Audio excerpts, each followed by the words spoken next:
Welcome to Democracy Now!, democracynow.org, the War and Peace Report. I'm Amy Goodman. Gaza's humanitarian crisis is deepening as Israel continues to pummel the besieged Palestinian territory with air and artillery attacks for a sixth straight day, reducing whole neighborhoods to rubble. Gaza's Ministry of Health says Israel's attacks have killed more than 1,350 Palestinians and wounded more than 6,000. More than 320 children are among the dead. Survivors have been seen searching the rubble of their homes for lost possessions and food. We left our homes thinking we would return in an hour. We left our belongings, money, food, and everything we owned. Now there are 50 people left homeless without food, drink, water, or electricity. I do not know how we will provide food for our children. I am searching here under the rubble for even the remains of lentils and rice, even a little for my children. Israel's energy minister said no basic resources or humanitarian aid, including water, will be allowed into Gaza until Hamas releases hostages. His warning came after Gaza's only power station ran out of fuel, plunging the territory into darkness. The International Committee of the Red Cross warned in a statement, quote, as Gaza loses power, hospitals lose power, putting newborns in incubators and elderly patients on oxygen at risk. Kidney dialysis stops and X-ray can't be taken. Without electricity, hospitals risk turning into morgues, they said. The UN Agency for Palestinian Refugees, UNRWA, reports at least 340,000 Palestinians have been displaced across the Gaza Strip. UNRWA also reports Israeli strikes have killed 9 UN staffers since Saturday, with bombs damaging 18 schools being used as makeshift shelters. UNRWA's headquarters in Gaza City was also damaged by an Israeli strike. In Israel, the death toll from Hamas's surprise assault has climbed to 1,300, with 3,300 Israelis injured.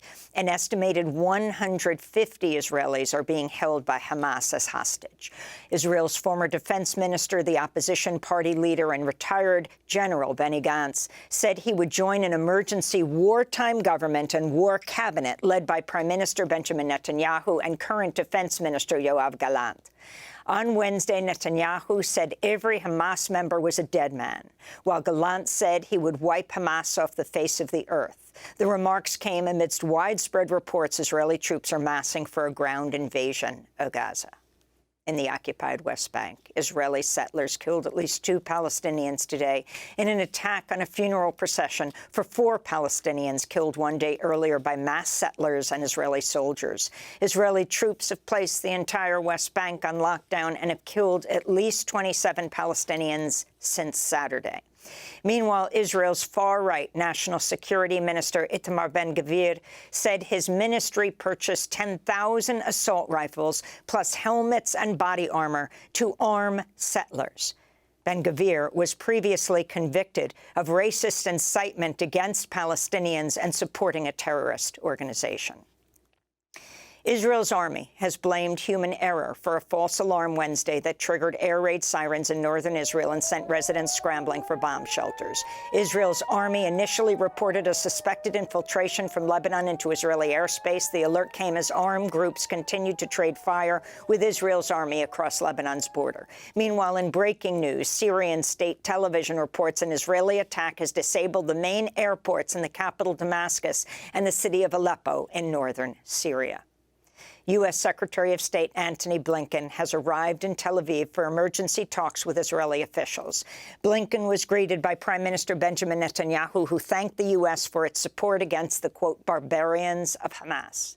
Blinken said 25 U.S. citizens are among those killed by Hamas. The U.S. has vowed to keep supporting Israel with aid and military equipment and warned Iran to be careful. Some reports have linked Iran to Hamas's attacks in Israel. Meanwhile, some Republicans are calling for an all-out annihilation of Gaza. This is South Carolina Senator Lindsey Graham. We're in a religious war here. I am with Israel. Do whatever the hell you have to do to defend yourself. Level the place. The group Jewish Voice for Peace has called for the U.S. to restrain Israel, writing, quote, the U.S. must work to immediately de-escalate to prevent the further loss of life and not fuel and exacerbate the violence by sending more weapons to Israel. There's only one way to end violence, to address its root cause, 75 years of Israeli military occupation and apartheid. We must end U.S. complicity in this systemic oppression, said the group Jewish Voice for Peace. In Ankara, Turkish President Recep Tayyip Erdogan condemned Israel's blockade of Gaza and its relentless bombing campaign as a massacre.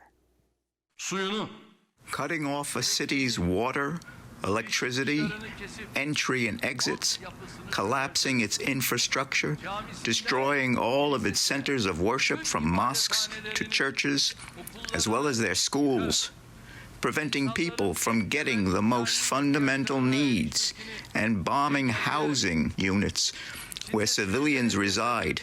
In other words, managing a conflict using every sort of embarrassing method. This is not a war, it is a massacre.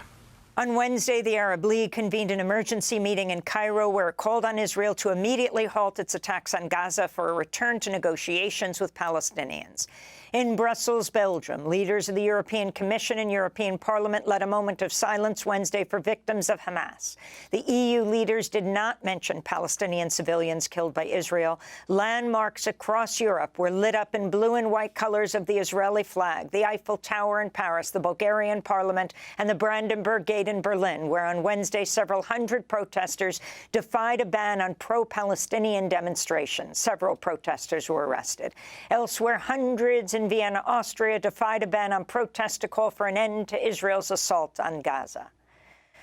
The World Food Programme is appealing for the international community to do more to help Afghanistan after it suffered 2 major earthquakes in recent days, exacerbating an already dire humanitarian crisis.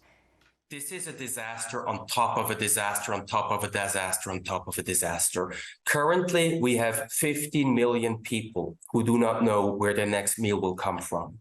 And the World Food Programme is only able to support 3 million people due to a massive funding shortfall. So we're really calling on the international community to support the Afghan people, stand in solidarity, and also support the World Food Programme. International funding has steadily dropped after the Taliban takeover 2 years ago. The U.S. has frozen billions of dollars in Afghan assets in New York. The UN and other groups have also been restricted by the Taliban's ban on women aid workers. Here in the United States, House Republicans have nominated Majority Leader Steve Scalise to be the next Speaker of the House following Kevin McCarthy's ouster last week. But Scalise doesn't appear to have enough support to win the 217 floor votes needed to secure the position. A number of Republicans have said they will vote for Ohio Congressmember Jim Jordan, who is also vying for the leadership position, or for Kevin McCarthy again. During his time as a state lawmaker in Louisiana, Scalise spoke as a guest at a white supremacist group. He once told a reporter he was like David Duke without the baggage, a reference to the Louisiana politician and Ku Klux Klan leader. The House will not be able to resume legislative business until a new speaker is elected, including work on a bill to keep the government funded beyond November 17th. In labor news, United Auto Workers in Kentucky shut down Ford's largest plant as the union escalates its stand-up strike against the big 3 automakers, which includes GM and Stellantis, as well as Ford. The plant employs nearly 9,000 union workers who make some of the company's most profitable vehicles, including pickup trucks and SUVs. Meanwhile, in Canada, auto workers for General Motors ended their strike less than a day after it started, after reaching a tentative deal over pay and pensions. And acclaimed Indian author and activist Arundhati Roy could be prosecuted in India over a speech she made in 2010 about the disputed and militarily occupied Kashmir region. A criminal complaint was first filed against Roy that year, accusing her of advocating for the secession of Kashmir from India. The territory is partially governed by India and Pakistan. Both countries claim Kashmir in full. After 13 years, a top New Delhi official has reportedly approved the case to proceed. Arundhati Roy's 2 other co-defendants have since died. Many around the world have come to Roy's defense, condemning her targeting as an attempt to silence Roy and others who are critical of the far-right Indian Prime Minister Narendra Modi. Roy recently attended a protest in New Delhi in response to the coordinated police raids on the homes and offices of dozens of prominent Indian journalists. And those are some of the headlines. This is Democracy Now!, democracynow.org, the War and Peace Report. I'm Amy Goodman, joined by Nermeen Sheikh. Hi, Nermeen. Hi, Amy, and welcome to our listeners and viewers across the country and around the world.